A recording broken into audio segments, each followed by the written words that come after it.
भी जानते होंगे माँ ममता की मूरत होती है। ममता का अर्थ तो हम सब जानते ही है कि एक माँ का अपने बच्चों के प्रति स्नेह। माँ कैसी भी हो लेकिन माँ माँ होती है। बहुत सारे लोग माँ का मतलब नहीं समझ पाते हैं और अपनी माँ को न जाने क्या क्या भला बुरा सुना देते हैं। यह कहानी भी एक ऐसी ही माँ की ममता पर आधारित है। कहानी जंगल की एक हिरन और उसके बच्चे की है। माँ जानवर की हो या इंसान की क्या फर्क पड़ता है, माँ की ममता का कोई मोड़ नहीं होता है। माँ का प्यार कभी साबित नहीं किया जा सकता है, वह खुद ब खुद निखर जाता है। माँ की ममता अनमोल होती है। माँ बच्चे की मुस्कान होती है। रोता हुआ बच्चा माँ को देखकर एकदम चुप हो जाता है, खुद दुखी रहती है लेकिन बच्चे पर आंच नहीं आने देती है। घर में माँ के होने से पूरा घर माँ की ममता से भरा होता है। छोटे बच्चे के रोने पर पूरा घर घबरा जाता है, लेकिन माँ की गोद में आते ही उसका रोना पूरी तरह हंसने में बदल जाता है। बच्चे का केवल माँ ही एक विश्वास होती है। बच्चा जब रात को रोता है तो माँ उसे लोरी सुनाकर सुला देती है और बच्चों की आंखों के सामने से एक पल भी दूर नहीं रह पाती है।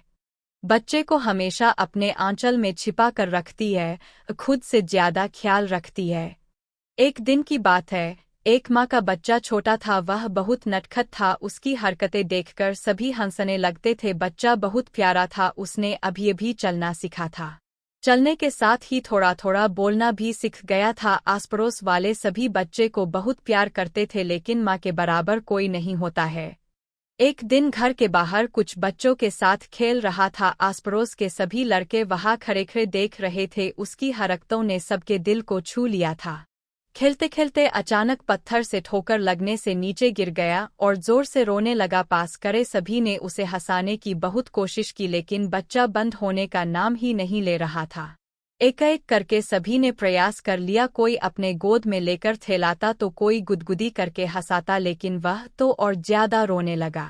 इतने में माँ आ गई। माँ ने गोद में लिया और कहा, किसने रुलाया मेरे लाल को? इस पत्थर की इतनी हिम्मत, मेरे बच्चे को रुलाया, चल इस पत्थर को मारते हैं।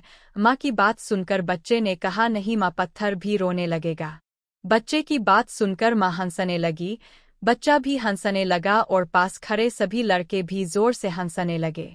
माँ से बढ़कर त्याग और समर्पण की मूरत भला और कौन हो सकता है? हम कितनी भी गलतियाँ क्यों न कर ले, माँ हमेशा बच्चे के हित में ही सोचती है। जब भी बेटे पर कोई भी मुसीबत आ जाती है तो वह अपने ऊपर ले लेती है। हर माँ बाप की यही इच्छा होती है कि उसकी संतान उनकी बुढ़ापे की लाठी बने, लेकिन इस विक्स की लहर में हम सभी अपने अधिकारों को, कर्तव्यों को भूलते जा रहे हैं।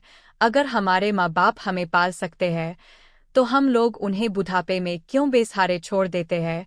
यही तो माँ बाप की इच्छा होती है कि मेरा बच्चा बड़ा होकर हमारा सहारा बनेगा, लेकिन आजकल तो अपने बूढ़े माँ बाप को पाला नहीं जाता, बल्कि अनाथ आश्रम या फिर दर दर की ठोकरें खाने पड़ रही है।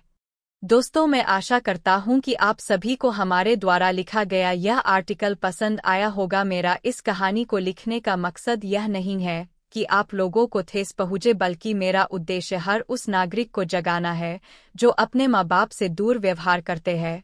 अरे वो है, तभी तो हम इस दुनिया में है। हमें तो उनका शुक्रिया अदा करना चाहिए, ना कि उनका तिरस्कार। अगर अब भी मेरी तरह अपने माँ बाप से प्यार करते हैं तो इस कहानी को लाइक करके अपने सारे दोस्तों को शेयर करें, उन सभी प्लेटफार्म पर साझा करें जिनका आप उपयोग करते हैं, और हमारे इस वेबसाइट को सब्सक्राइब भी कर ले ताकि आने वाली कहानी की अपडेट सबसे पहले आपको मिले। धन्यवाद।